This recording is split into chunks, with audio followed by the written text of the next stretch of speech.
Nalin lang ba kayo? Kasi nandito yung alien tsaka Lin lang. Hello.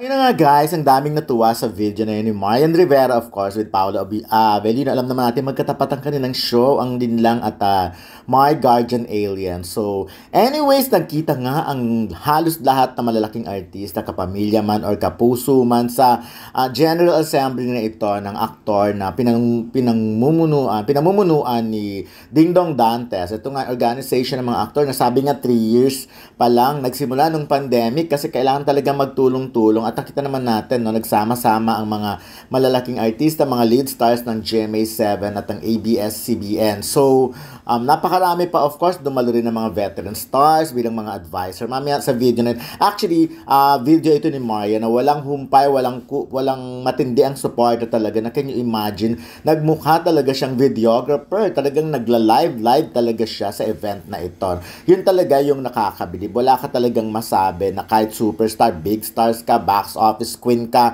pagdating sa ganitong mga bagay, talagang pinaparamdam mo yung pagmamahal mo. So again, ito nga yung muli ng pagkikita at si Marian mismo ang kumukuha ng video na ito. Kaya nakakatuwa talaga. Na. Sabi niya nga, katulad sinabi niya, Lin lang ba kayo? So ako natutuwa kasi for the longest time, di na natin nakikita yung mga artista na nagsama-sama kasi nagkanya-kanya nga, di ba? Ang ABS, ang Star Magic, may sarili silang mga sports fest, may mga sarili silang event. Ganun din naman ng mga stars ng GMA, may mga sarili silang event. So never natin nakikita yung katulad noon, halimbawa ang Star Olympics, nagtatagpo talaga lahat ng mga artista. Walang ano yan walang grupo-grupo, wala. Basta isang ano lang. Yun nga lang syempre, meron yung mga team, di ba? Naalala natin mga eksena rin na Richard Gomez nung araw at kung sino-sino pa. Pero ayun, nakakatuwang makita na sana nga magbalik talaga, maulit-uli, makita natin na nagsasama-sama, nagtutulungan ng mga artista, kapuso ka man or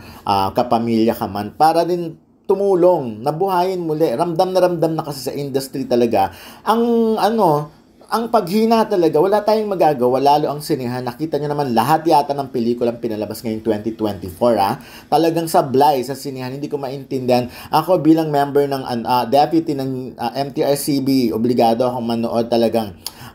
Dahil kailangan ko makita ang sitwasyon, kondisyon sa mga sinehan.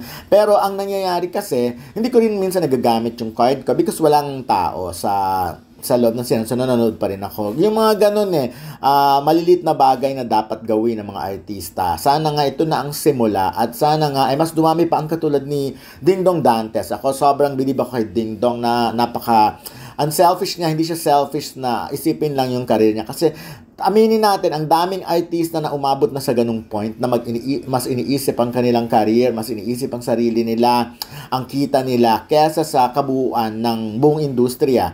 Mas parang wala silang pakialam sa kung anong mangyayari, basta ang mahalaga sa kanila, bumibenta ang mga pelikula nila. Ngayon, nakita natin, bagsak talaga, bumabagsak talaga. Kaya, mas maganda na simulan ngayon talaga na magtulong-tulong. Sabi nga ng mga veteran stars, mamaya mapapanood nyo yung mga speech nila, Vilma Santos, Christopher De Leon, Tirso Cruz III, Charo Santos, at kahit si Robin Padilla na it's payback time. Diba? Masyado nang namalaki ang pinakinabangan nila sa industriya. Talagang nakinabang sila, buong pamilya nila. At yun nga, ito ng tamang pagkakataon na tumulong. Talaga tulungan ang industriya. Kasi mahirap talaga ngayon. Ako, awang-awa na ako personally sa mga nakikita ko sa mga sinehan. Especially mga first day, second day, third day pa lang wala nang nanonood. So talagang ligwak na, diba? Tinatanggal na sa mga sinehan agad-agad. Pero ako, bongga ka talaga, Marian. Talagang dahil sa pagmamahal mo rin syempre sa industriya. And of course, sa husband mong si Dingdong Dantes, all-out support. Kaya nyo nakita nyo naman kung gaano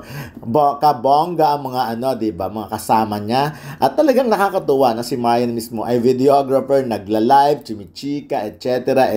So, yun na nga yun. Kaya, well, congratulations sa aktor at sana nga ay magtuloy-tuloy na lang ang pagtutulungan ng mga taga-industriya. Tigilan na yung competition na yan. Walang mangyayari kung puro labanan pa.